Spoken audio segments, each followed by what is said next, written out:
Terima kasih Bapa. Bapa Kau Tuhan teramat sangat baik, bahwasanya untuk selama-lamanya kasih setia. Terimalah pujian dan penyembahan kami, karena hanya Engkau saja yang layak kami puji dan kami sembah.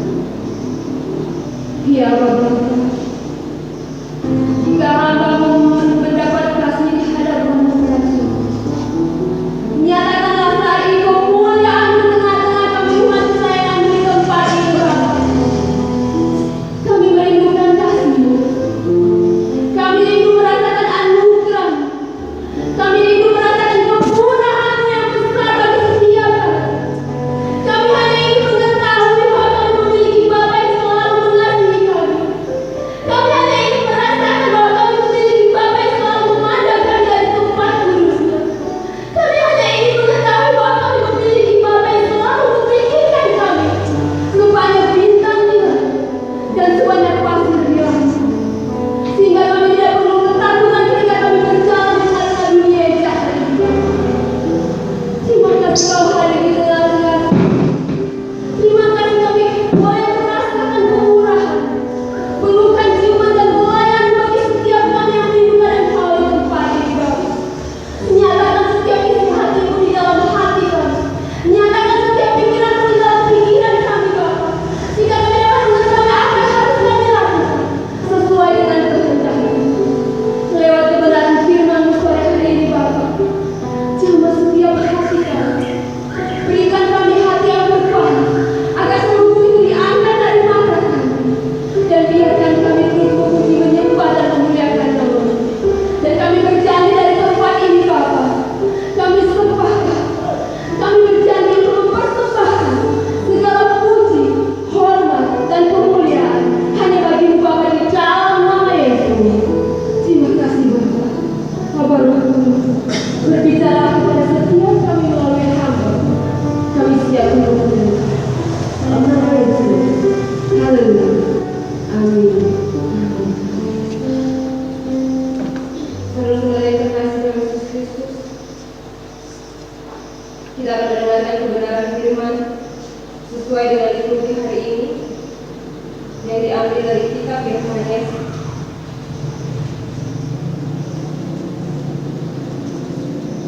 Yohanes 7 ayat 45 sampai 53. Yohanes 7 ayat 45 sampai 53. Saya membacakannya untuk secara jelas. Yesus dibela oleh Cornelius.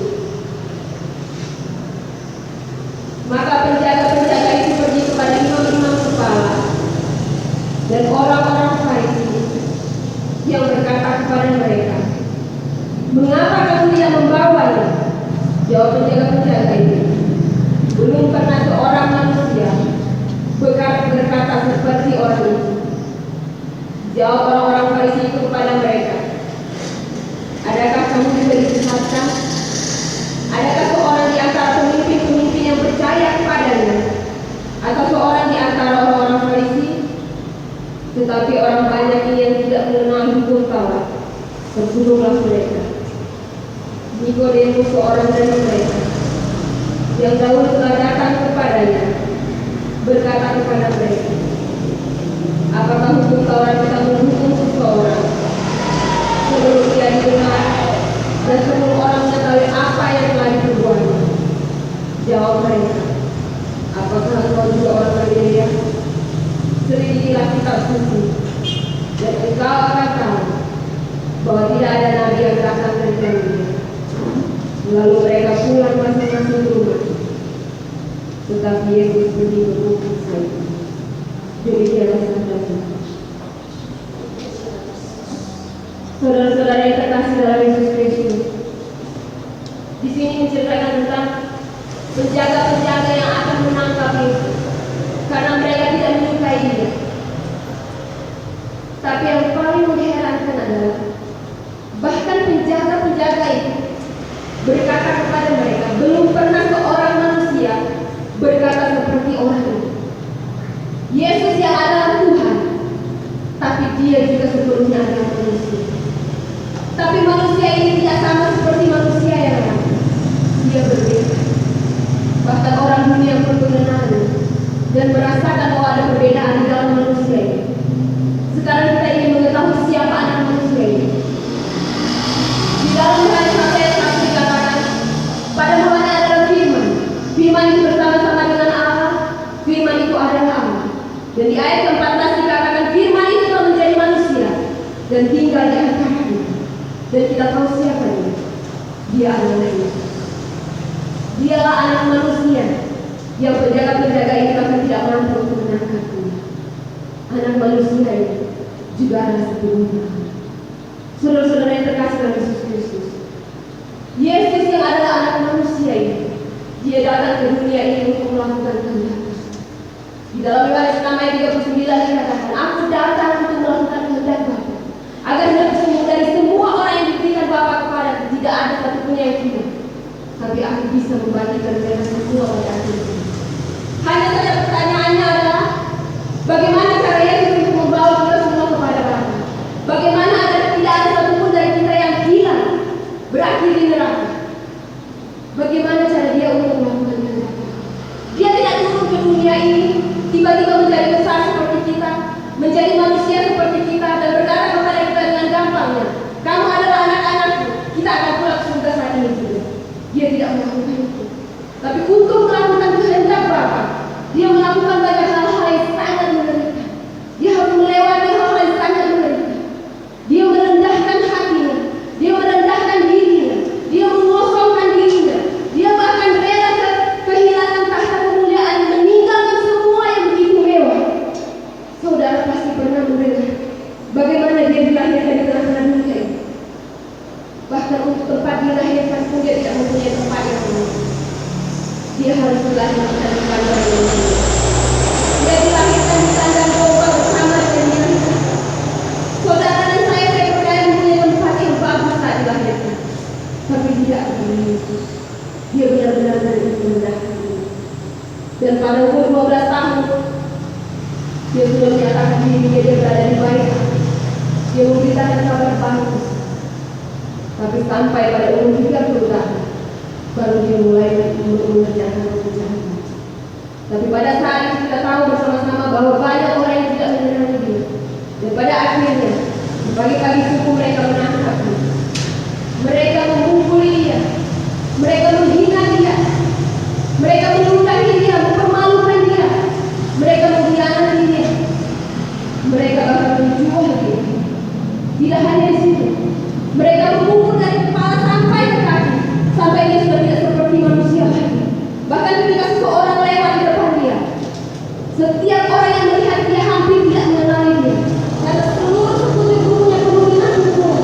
Dia benar-benar menderita. Dan setelah itu, dia masih harus memahkotai dia. Dia memikul salib yang begitu besar. Dan ketika dia memikul salib yang begitu besar dan berat dengan tubuh yang begitu sakit, saya pernah mendengar Bapak menginginkan saya mendengar apa yang ada di dalam hatinya ketika dia menyeret kayu salib yang begitu berat. Di dalam hatinya dia berkata, aku tidak akan berhenti di tengah jalan, karena aku harus menyelesaikan pekerjaan ini untuk semua anak-anak di seluruh penjuru muka bumi ini. Jika aku tidak menyelesaikannya, mereka tidak akan pernah bisa diselamatkan.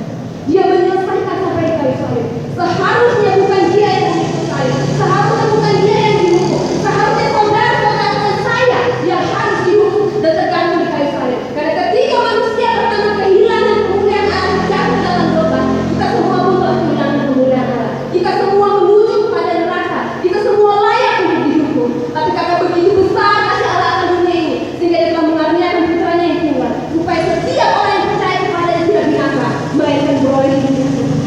Dan dia membawa kayu salib itu terus sampai ke Golgota. Di sana dia digantung, dia menderita, dia sakit, sampai tetes darah penghabisan, dia mati. Tapi tidak cukup sampai di situ. Setelah dia dipakai, setelah dia mengalami kematian, mereka masih tidak percaya. Mereka masih menusuk lambungnya. Sehingga dari sana kedua kerjaan lebih besar. Dia menderita untuk kita semua. Itulah yang dia lakukan sesuai dengan kehendak Bapa. Bapa berkehendak agar dia menderita supaya saudara dan saya bisa bahagia. Bapa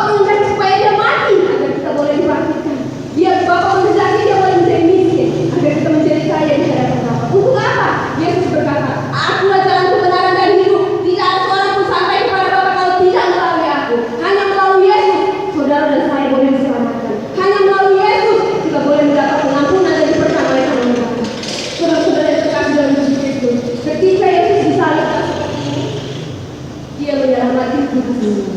Jika dia telah memberikan kehidupannya, nyawanya, semua yang ada padanya kepada kita, apa yang tidak bisa diberikan Bapa kepada kita? Jika ada, apa yang sekarang ini saudara hadapi saat ini? Mungkin begitu banyak beban dalam kehidupan kita. Dia Bapa yang bisa mengangkat setiap beban kita. Mungkin ada orang-orang di sekitar kita yang mengecewakan kita, menyakiti kita. Dia Bapa yang menghibur kita. Mungkin orang tua kita kurang mengasihi dan menyayangi kita. Dia Bapa yang begitu mengasihi kita. Kita tahu dan kita tidak ada yang tidak bisa diberikan kepadanya. Yesus yang adalah manusia, dia juga adalah Allah. Dia Allah Bapa yang beribu-ribu tahun mengizinkan air bah melimpah seluruh bumi. Tapi dia juga Allah Bapa yang mengeringkan dan memulihkan bumi ini. Dia Allah Bapa yang membuat laut merah agar umat Israel dalam pimpinan Musa bisa lewat. Dia Bapa juga yang menyediakan tiang api di waktu malam dan tiang Allah di waktu siang. Semua tidak ada yang tidak mungkin bagi Bapa. Tidak ada yang mustahil bagi dia dan tidak ada yang mustahil bagi orang percaya. Ketika kita percaya kepada dia, apa yang saudara inginkan, apa yang saudara harapkan, jika itu sesuai dengan kehendak Bapa, maka dia akan melakukan. Dan ketika dia disalibkan seperti ini, itu menyelamatkan saudara dan saya. Tapi jangan lupa, ketika dia berbalik seperti ini di punggungnya, 39 kali pukulan, itu untuk menyembuhkan saudara dan saya. Apa yang saudara alami? Mungkin ada sakit penyakit dalam setiap kehidupan kita. Dia bisa menyembuhkan. Dia telah menyelesaikannya dengan pertama kali. Tidak ada sakit yang terlalu sulit. Penyakit demam sampai penyakit AIDS, bahkan yang mati dibangkitkan dalam nama Yesus. Ketika itu Petrus, ibu mertua Petrus sakit demam, Yesus hanya menjamah tangannya dan yang demam ini bangkit dan melayani dia. Bahkan Lazarus yang sudah 4 hari sudah busuk di dalam kuburan, Yesus hanya memerintahkan Lazarus bangkit dan Lazarus bangkit. Apa yang kita alami? Apa yang kita alami saat ini? Sakit penyakit apa yang kita rasakan saat dia Yesus? Di dalam Ibrani 13 ayat 8 dikatakan dia Yesus yang tetap sama, baik kemarin, hari ini dan untuk selama-lamanya. Dia Yesus yang tetap menyembuhkan. Dia Yesus yang tetap memberkati saudara dan saya. Yang buta melihat, yang tuli mendengar, yang lumpuh berjalan, bisu bersorak-sorai, bahkan yang mati dibangkitkan. Tidak peduli apa penyakit kita, dia bisa menyembuhkan saudara dan saya. Hanya saja pertanyaannya, apakah kita mau untuk mempercayai dia? Saudara-saudara yang terkasih dalam Yesus Kristus, seharusnya kita bahagia dan bangga. Kita tidak harus berjalan sendirian di tengah dunia yang mengerikan, karena dia akan selalu ada di dalam kita. Dia akan selalu menyertai kita. Dia akan selalu menuntun langkah kita. Kita selalu berjalan dalam kebenaran Tuhan. Dan di sini dikatakan tadi, di kebenaran firman ini dikatakan bahwa ada seorang yang membela Yesus, namanya Nikodemus, dan dia adalah guru besar. Dia imam-imam Yahudi. Ada yang membela Yesus. Jika pada saat itu ada yang membela Yesus, pada saat ini pun ketika saudara hidup di dalam Yesus, ada guru yang lebih terbaik yang dapat membela setiap kita, yaitu Roh Kudus. Dia Roh Allah sendiri. Dia Roh Yesus sendiri. Dia akan selalu membela kita. Jangan takut ketika kita berjalan bersama Yesus, ketika kita mengambil keputusan untuk menerima Yesus sebagai Tuhan dan Juru Selamat. Ada satu pribadi yang tidak akan pernah senang. Dia akan selalu menghalangi kita untuk datang kepada Yesus. Dan kita kasih tahu siapa namanya. Dia adalah iblis.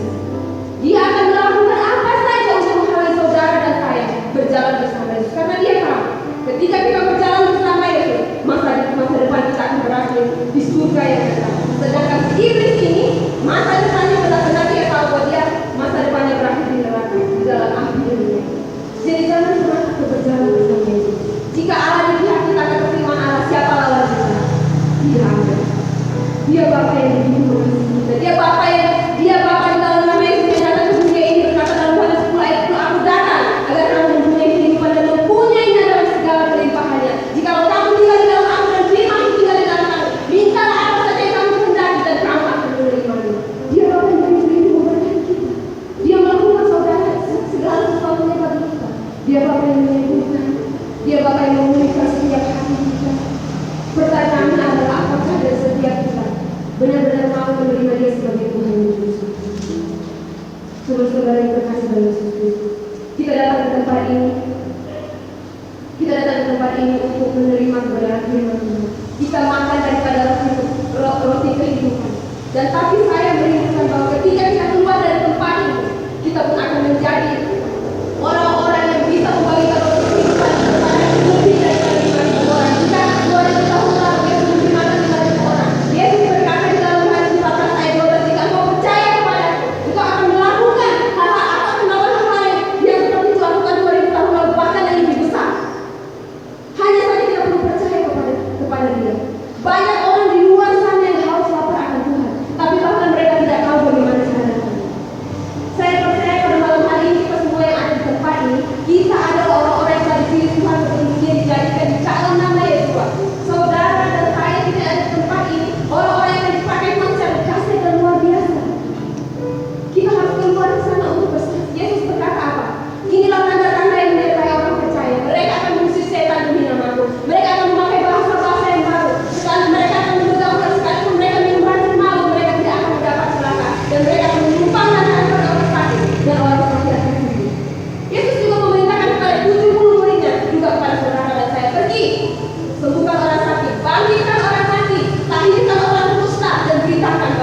yang sebenarnya. Kerajaan Allah sudah.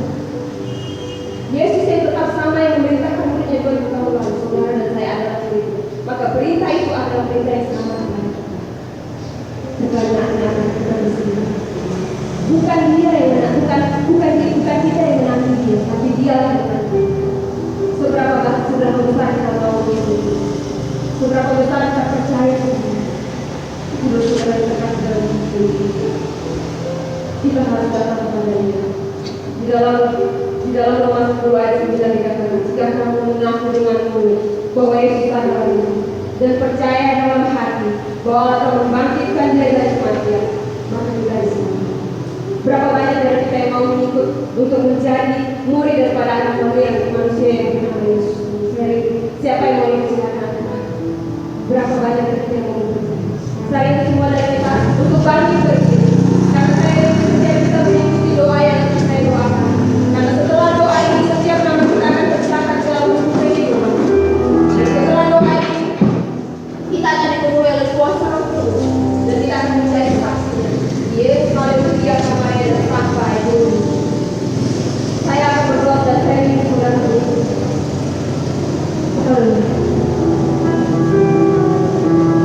Bapa, kami datang kepada-Mu Bapa dengan segala kerendahan hati.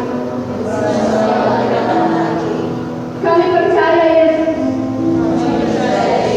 bahwa Engkau adalah Putra. Kami menerima Engkau Yesus sebagai Tuhan dan Juru Selamat kami.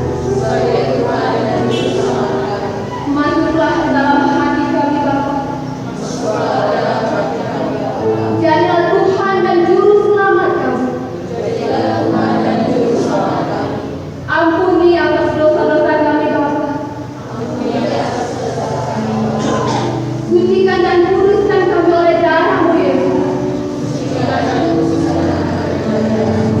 sehingga kami layak di hadapan-Mu. Kami berjanji Bapa akan mempersembahkan seluruh hidup kami hanya untuk kemuliaan Ya Roh Kudus. Masuklah ke dalam hati kami. Tuntunlah hidup kami. Bawa kami lebih dekat kepada Yesus. Saat ini kami percaya Bapa, kami adalah milik kepunyaan-Mu. Dan iblis tidak akan pernah mencuri kami dari-Mu. Dan saat ini Bapa, kami telah dilahirkan kembali di dalam Roh dan kebenaran. Amin. Haleluya. Terima kasih Bapa. Kami telah mendengar kebenaran